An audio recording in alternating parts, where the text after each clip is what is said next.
తాళ్లరేవు మండల పరిధిలోని పాత కోరంగి గ్రామంలో రెవెన్యూ సదస్సు ఘనంగా నిర్వహించారు.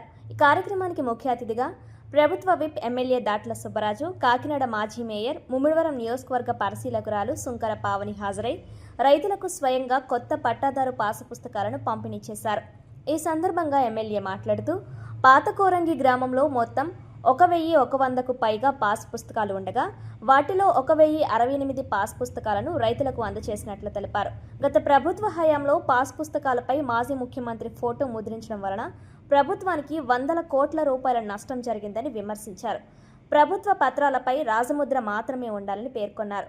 ఎన్నికలకు ముందు ముఖ్యమంత్రి నారా చంద్రబాబు నాయుడు ల్యాండ్ టైటిలింగ్ యాక్ట్ను రద్దు చేసి మీ భూమి మీ హక్కు అనే లక్ష్యం రాజముద్రతో కూడిన కొత్త పాస్ పుస్తకాలను అందిస్తానని హామీ ఇచ్చారని ఆ ప్రకారమే చేసినట్లు తెలిపారు. ఈ పాస్ పుస్తకాల్లో లాటిట్యూడ్, లాంగిట్యూడ్ వివరాలతో పాటు జియో ట్యాగింగ్ సదుపాయం కల్పించడం వలన భూముల ఆక్రమణలు, కబ్జాలు వంటి సమస్యలను నివారించవచ్చని ఎమ్మెల్యే దాట్ల సుబ్బరాజు తెలిపారు. ఈ కార్యక్రమంలో తహసీల్దార్, కూటమి నాయకులు తదితరులు పాల్గొన్నారు.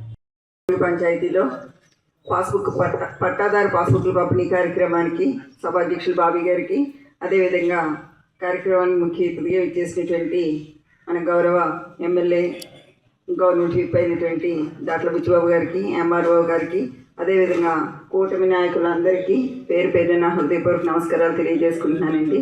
అదేవిధంగా పాస్బుక్లు అందుకోవడానికి వచ్చినటువంటి వెన్నెముక్క రైతన్న, అలాంటి రైతన్నని అది ఏ ప్రభుత్వం అయినా సరే చాలా జాగ్రత్తగా చూస్తే భారతదేశం సస్యశ్యామలంగా వర్ధిల్లుతుంది అనేది ప్రతి ఒక్కరికి తెలిసిన విషయమే. రైతన్న కన్నీరు పెట్టినటువంటి రాష్ట్రంలో ఏ ప్రభుత్వాలు కూడా ఉండవు. కానీ రైతన్న చిరునవ్వులు చిందిస్తూ ఈ రాష్ట్రంలో తన యొక్క ఉనికిని చూపించుకునే పరిస్థితి ఉన్నప్పుడు ఆ రాష్ట్రం చాలా సస్యశ్యామలంగా వర్ధిల్లుతుంది. ఓకే, మీడియా మిత్రులందరికీ నమస్కారం. మరి ఈరోజు తాళ్లరేవు మండలం కోరంగి గ్రామంలో ఏదైతే పట్టాదారు బుక్ల పంపిణీ కార్యక్రమం ఏర్పాటు చేయడం జరిగింది. దాంట్లో సుమారు కోరంగి గ్రామ పంచాయతీలో 1100 చిల్లర పాస్బుక్లు ఉంటే 1065 పాస్బుక్లు ఈరోజు పంపిణీ కార్యక్రమం చేయడం జరిగింది. ఇంకా 95 మంది మటుకే ఇక్కడ పెండింగ్లు ఉండటం జరిగింది. మరి జాయింట్ ఎల్పిఎంఎల్గా పెట్టడం జరిగిందని దాన్ని కూడా అందులో పరిష్కారం చేస్తాం. ఏదైతే ఎన్నికల ముందు గౌరవ ముఖ్యమంత్రి చంద్రబాబు నాయుడు గారు ల్యాండ్ టైటిలింగ్ యాక్ట్ రద్దు చేసి మరి మీ భూమి మీ హక్కు మరి రాజముద్రతో పట్టాదారు పాస్ పుస్తకిస్తామని చెప్పి రాష్ట్ర వ్యాప్తంగా పెద్ద ఎత్తున రీసర్వే చేసి మరి ఎవరి భూములు భద్రపరుచుకునే విధంగా మరి లాటిట్యూడ్, లాంగిట్యూడ్, అదేవిధంగా జియో ట్యాగింగ్ కూడా చేసి ఇవ్వడం జరుగుతుంది. ఎందుకంటే ఒకరి భూమిని ఒకరు ఆక్రమించుకోవడం కానీ ఒకరు కబ్జా చేయడం కానీ పరిస్థితి లేకుండా మరి మొదటి విడతలో సుమారు 80 నుంచి 90% పూర్తి చేయడం జరుగుతుంది. మిగిలిన 10 నుంచి 20% భూములు కూడా దానికి జేసీ లెవెల్లో మరి కమిటీలు వేసి అవి కూడా పూర్తిగా శివాలయానికి వెళ్ళడానికి కూడా భక్తులందరికీ మంచి రహదారి ఏర్పాటు చేయడం, అదేవిధంగా డ్రైనేజ్ వ్యవస్థ మెరుగుపరుస్తాం. మరి ఇంకా డ్రైనేజ్ వ్యవస్థ కూడా మెరుగుపరచడం అవసరం ఉంది. బొడ్డు వాళ్ళకి వెళ్ళాం, అక్కడైతే 4-5 రోడ్లు పల్లం అయిపోవడం వల్ల డ్రైన్ అంతా రోడ్డు మీకు రావడం, నీరంతా రోడ్డు మీకు రావడం ఇబ్బంది పడే పరిస్థితి ఉంది. కాబట్టి తప్పనిసరిగా ఈ కూటమి ప్రభుత్వం వచ్చిన తర్వాత ఎంజీఎన్ఆర్ఎస్ నిధుల నుంచి పెద్ద ఎత్తున సుమారు ఏ మండలంలో జరగనంత పెద్ద ఎత్తున అభివృద్ధి చేసాం. ఇంకా 3 సంవత్సరాల కాలం ఉంది కాబట్టి తప్పకుండా రోడ్లు, డ్రైన్లు, ఈ ప్రజలకి అవసరమైన అన్ని సౌకర్యాలు ఈ కూటమి ప్రభుత్వం ఒక పక్క చేసుకుంటూ ఒక పక్క దేశ అభివృద్ధి, మన రాష్ట్ర అభివృద్ధి గురించి మరి అక్కడ అమరావతి రాజధాని కానీ, పోలవరం ప్రాజెక్ట్ కానీ, పెద్ద ఎత్తున ఇండస్ట్రీస్ తీసుకురావడం కానీ మొన్న చూశారు.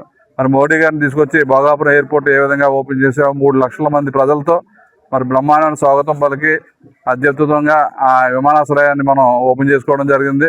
మరి అదేవిధంగా రైల్వే జోన్ కూడా తెచ్చుకోవడం జరిగింది. అలాగే ఎన్నో కంపెనీలు తీసుకొచ్చి ఇలా యువత అందరికీ ఉద్యోగ అవకాశాల గురించి అనునిత్యం మన కూటమి ప్రభుత్వం పనిచేస్తుంది. కాబట్టి వచ్చే స్థానిక సంస్థల్లో ఈ 2 ఏళ్ల నమ్మకాల ద్వారా మీ అందరికీ చెప్తున్నాం. కాబట్టి పెద్ద ఎత్తున ఈ కూటమి ప్రభుత్వంలో అందరినీ కూడా అత్యధికంగా నగ్గించి మరి కూటమి ప్రభుత్వం నమ్మకాన్ని నిలబెట్టాలని కోరుకుంటూ సెలవు తీసుకుంటాం. మన ప్రభుత్వ దృఢ నిశ్చయం.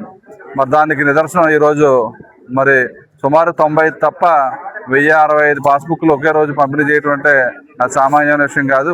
అది రైతుల మీద ఉన్న మమకారం మన గౌరవ ముఖ్యమంత్రి గారు, అదేవిధంగా కూటమి ప్రభుత్వంలో మీ భూమి మీ భద్రత కార్యక్రమం చేసి మరి ఈరోజు విజయవంతంగా ఇచ్చాం. దీంతోపాటు 2 ఏళ్ల నమ్మకం కార్యక్రమం కూడా చేయడం జరిగింది. మరి 2 ఏళ్ళలో ఈ కుటుంబ ప్రభుత్వం వచ్చిన తర్వాత ఏదైతే ఎన్నికల ముందు హామీ ఇచ్చామో, ఏదైతే పెన్షన్ అర్హులైన వాడు అందరికీ పెన్షన్ ఇస్తున్నాం. ఇంట్లో పిల్లలు ఎంతమంది చదువుకుంటే అంతమందికి తల్లికి వందనం వేసాం. రైతు కుటుంబం అయితే మరి 20,000 రూపాయలు ఇవ్వడం జరుగుతుంది. మత్స్యకార కుటుంబం అయితే మత్స్యకార భరోసా 20,000 ఇచ్చాం.